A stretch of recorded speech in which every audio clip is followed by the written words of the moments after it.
Alright, I went ahead and took the liberty of putting in the hook and the vise, and I'm just using a standard dry fly hook. So whatever hook you want to use, make wise, will be fine. I'm just gonna set my wing post. So I do all my wings the same way. Make touching wraps back to about the middle. Then I come back forward, going to about the midpoint of what I just laid down on that thread base. This keeps all my wings consistent in location regardless of the size hook. So for the wing, this is going to be a Catskill style fly. So I'm using the flank feathers from a wood duck. So I'm just going to prepare the feather. And what I'm doing is I just grab it and just pull it through. Get it nice. And you want all those wing tips. There's going to be a few that are going to be short. You can trim those out if you wish, or you can just leave them in. I'm going to leave them in, but I just want that all just about even. So, next thing I'm going to do is just kind of reverse the direction of the feather. Get an idea of the wing height. Want that wing to be pretty consistent, the size of the shank of the hook. So I'm going to come back. These are fairly tight wraps I'm putting in. And then I'm going to come in front of the wing. Just put in a Fred bump or a Fred dam, whatever you want to call it. Just kind of get that wing to stand up a little better. Come back. More tight wraps. Now, this is always a little bit of a discussion. I'm going to clip this off flat and blunt like so. I know there are wing tie or people that tie, and they would say to take that and make it into in a shallow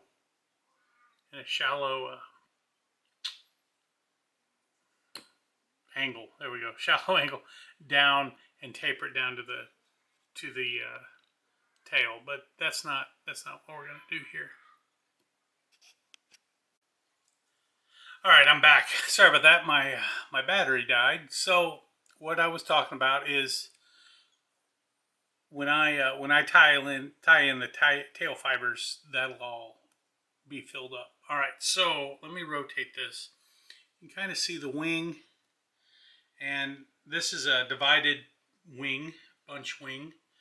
So what I like to do, and I hope this shows up for you all, I like to take a piece of thread and I just catch it around the eye of my my hook, right? And then I'm going to come down, and I can kind of eyeball what the middle is, and then I can come back and capture that.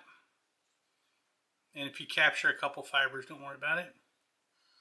So now I have the wing mildly separated. So I'm just going to make some figure 8 wraps in there, coming from one side. Then I'll grab it, come from the other. Whoops. Sorry about that. I hit the darn camera stand. Whoop.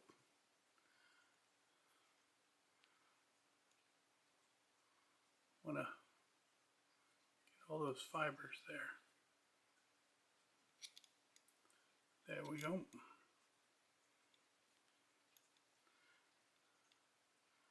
That last wrap kind of laid down that side.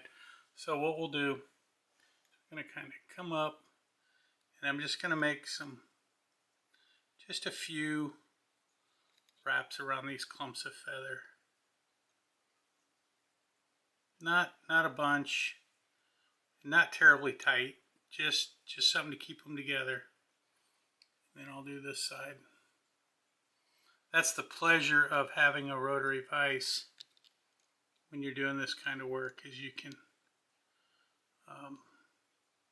just kind of roll the fly over to aid you in your tying. So we got that done. I need a couple more on that side here.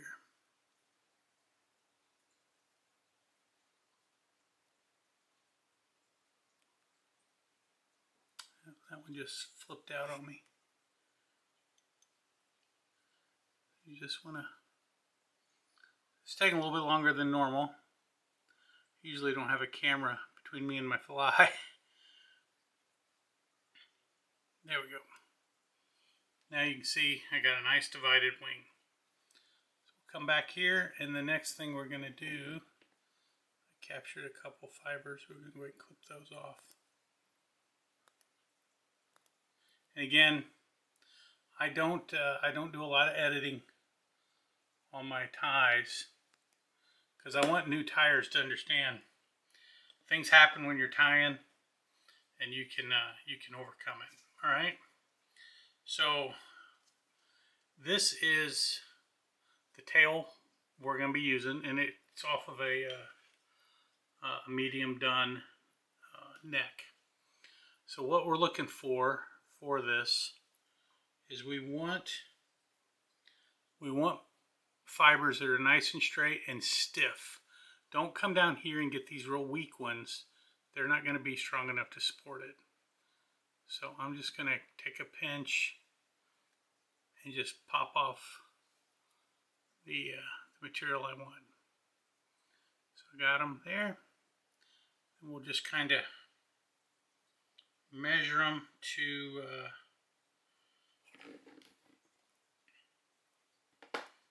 the hook shank for length. So something right about there. So what we'll do is I'm going to come in and I'm button that right up against where that blunt area was where I cut the wing stuff. So we'll just come down and I'm holding these fibers up with a little bit of tension because that'll keep them on the top of the hook. If you don't, if you're just holding them and you're not holding them kind of in an up, they may want to roll with the thread torque. Okay.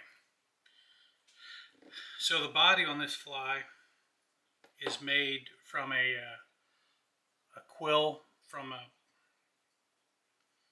the recipe I have says from a Coachman brown, which this is my Coachman brown.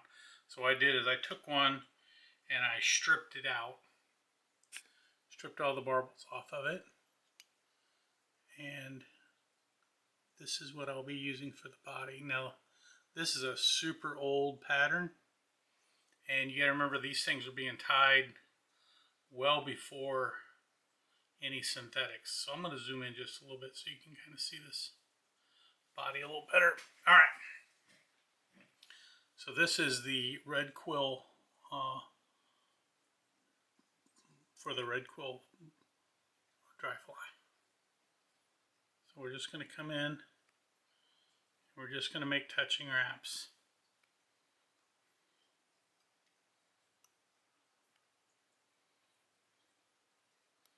Now I've watched other tyers tie this, and some of them will put down some head cement onto the shank of the hook before they start, and others will, when they get done, they coat the whole thing in epoxy, which is not something I do.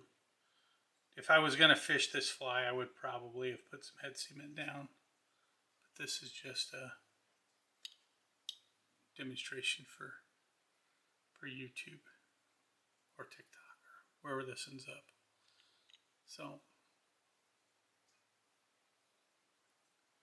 there we go, and there is the Red Quill body, and I hope you can see it on camera. If not, I will take my word for it. It has a beautiful segmented body from that quill. So just come in and clip all that off. Now the last thing we're going to do is we're going to, again, size your feather accordingly. Pull another hackle from your neck, and then we're going to just hackle this, and this will be another gray dun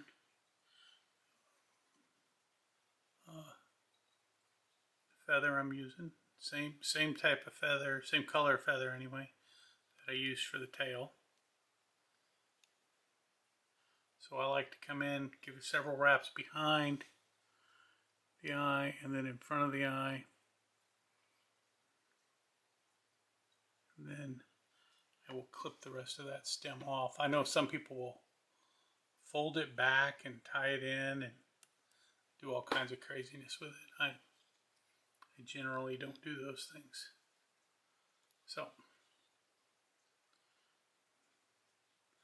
and I'm taking care to leave just a little bit of bare hook on the front of this fly where the head's going to be, and I'm doing that on purpose. It's kind of an homage to Catskill Dry Flies. That's how they're tied, and I enjoy tying these flies, and I enjoy the tradition, so I tend to follow that. So that was basically 2 wraps behind, and then I'm going to put 2 wraps in front. The thing about these flies is these are not, sorry about that, I think I hit the camera again. These are not like crazily overdressed flies. If you ever have the opportunity to fish the Catskills, many of the pools in the Catskills are very slow drift pools where the fish have ample time to come and investigate your fly. So they tend to tie them sparse there. So now I'm just going to collect up my thread and put in some decent wraps here just to capture that hackle, and we'll clip that free like so. So now the next thing, I'm going to zoom back out so it's a little easier to see. When you if you bought a fly tying kit, you got these little straw looking brass things that you may be wondering, what are they for? Well, I'm going to show you if you haven't been shown already. These are to tie your flies off with, and you can, what I do is I come through and then I just kind of wrap the fly and then I pull tight. And these half hitch tools, I really like to use them on my dry flies, because if my hackles are kind of crowding the eye, I can kind of push it back a little bit. And now the last thing we're going to do is hit this with just a little bit of Sally Jansen's Hard as Nails. Right there at the tie-in. There it goes. And that is the fly, the red quill. So thanks for watching. And if you enjoyed this, hit the like and subscribe. If you have any questions or comments, please drop them below. I'd love to hear from you. Until next time, I'll see you around the vise.